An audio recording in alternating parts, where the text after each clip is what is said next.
Hello everyone, welcome to this lecture on electrical machines. So इस lecture में we are going to discuss about the direct online starter. ठीक है, तो last lectures में हमने star delta starter को देखा था, फिर ऑटो ट्रांसफॉर्मर स्टार्टर को देखा था. अब इस लेक्चर में हम डायरेक्ट ऑनलाइन स्टार्टर के बारे में बात करेंगे. तो ये हम स्टार्ट करते हैं.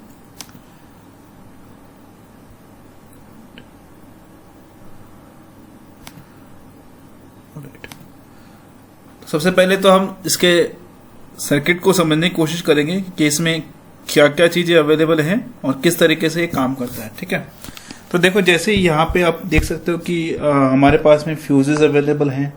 एक these are the fuses that are available. Okay, और मेरे पास में एक कॉन्ट्रैक्टर कॉइल अवेलेबल है. These are push buttons available है. ये एक रिले है ना. तो यहां पे हमारी मोटर होगी और ये हमारी 3 फेज सप्लाई हो गई. ठीक है, तो बेसिकली इस अपैरेटस में we have a coil operated contractor C, जो कि जिसको हम कंट्रोल करते हैं स्टार्ट और स्टॉप पुश बटन से. हम उसको कंट्रोल करते हैं.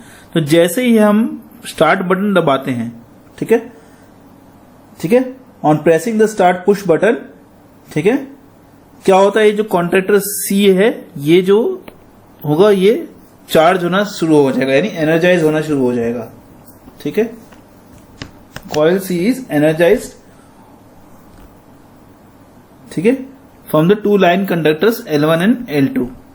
ठीक है, उसके बाद क्या होगा, ये जो 3 मेन कॉन्टैक्ट्स हैं M और एक ऑक्सिलरी कॉन्टैक्ट है, ये सारे क्या होंगे, क्लोज हो जाएंगे. और ए और बी जो ये टर्मिनल है that will be short circuited. इससे क्या होगा कि motor will be connected to the supply. Okay, now अगर अब मैंने S1 को रिलीज कर दिया, still the coil is energised. Okay, still everything will be, contact M है वो भी रिमेन क्लोज रहेगा और जो मोटर है वो मेरी कंटिन्यूअसली सप्लाई से कनेक्टेड रहेगी. ठीक है, नाउ जब अगर मैं अब स्टॉप बटन को प्रेस करूं, ठीक है, तो क्या होगा, सप्लाई थ्रू द कॉन्ट्रैक्टर, ठीक है, is disconnected. Okay,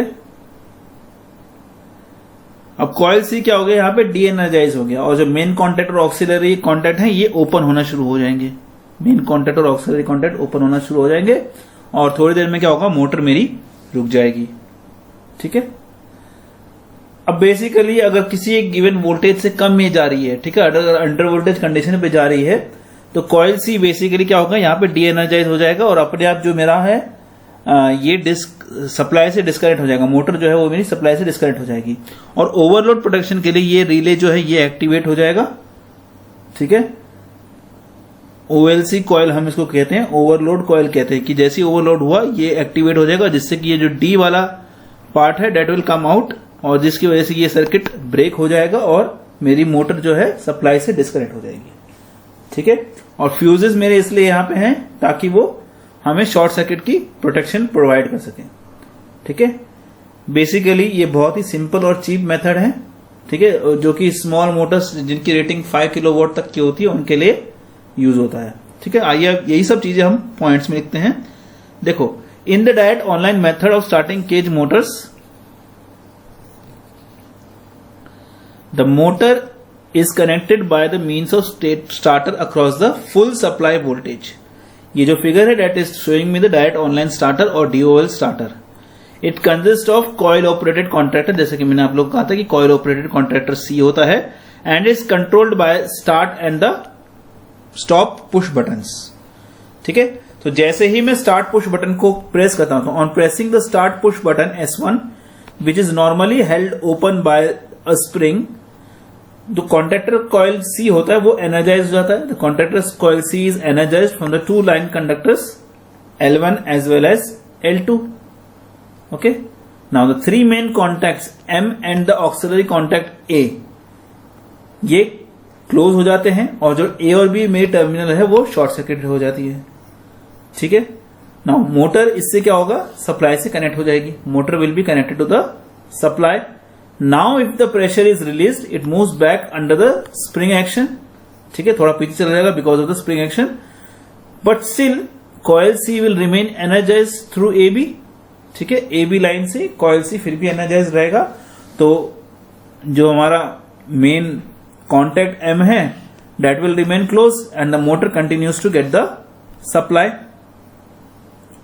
Now when the stop push button S2 which is normally held closed by the spring is pressed, ठीक है, जब भी हम stop push button को प्रेस करेंगे तो क्या होगा, supply through the contactor is coil is disconnected, तो कॉन्ट्रैक्टर कॉइल जो है वो मेरा मोटर से डिस्कनेक्ट हो जाएगा।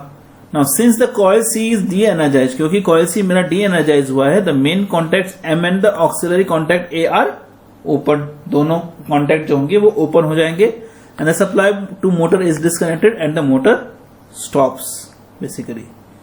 Now under voltage protection, when the voltage falls below a certain value, जब भी वोल्टेज किसी एक सर्टेन वैल्यू से नीचे गिरेगी और in the event of failure of supply during the motor operation the coil C is de-energised and the motor is then disconnected from the supply. Coil C जो होगा that will be de-energised and will be disconnected from the supply. Now overload protection में क्या होगा, in case of an overload of the motor one or all of the overload coils are energised, ठीक है, जितने भी overload coil हैं वो सारे एनर्जाइज हो जाएंगे, जिससे क्या होगा, जो नॉर्मली क्लोज रहता है, डी जो कॉन्टैक्ट रहता है फिगर में हमने दिखा था, वो जो नॉर्मली क्लोज रहता है वो अब ओपन हो जाएगा और कॉन्टैक्टर कॉइल सी जो है वो डी एनर्जाइज हो जाएगा to disconnect the supply from the motor.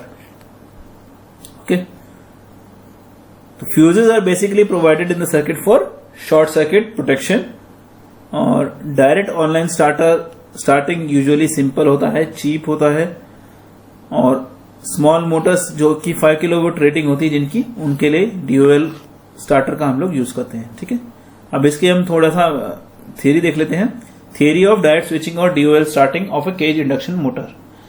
So let us suppose IST को मैंने यहां पे मान लिया starting current drawn from the supply means per phase, और आईएफएल को मैंने यहां पे मान लिया full load current drawn from the supply means per phase. TEST को मैंने स्टार्टिंग टॉर्क मान लिया है, टीईएफ को फुल लोड टॉर्क मान लिया है, और एसएफएल को slip at full load torque मान लिया है। अब मुझे मालूम है कि टॉर्क की इक्वेशन क्या होती है, 3 into I2 square R2 by 2 pi NS into S। ये ऑलरेडी इक्वेशन हमने पहले भी डिराइव कर चुकी है। Okay, so I am not going to repeat again. If you want to see कि how this equation came, you can refer to the previous lectures. ठीक है, so therefore tau EST will be equal to 3। अगर मैं starting torque निकालूं तो that will B 3 starting current I2 ST square R2 by 2 pi NS into 1, क्योंकि starting में जो slip होगी वो मेरी क्या हो जाएगी, 1 हो जाएगी। तो ये मेरा TEST आ गया।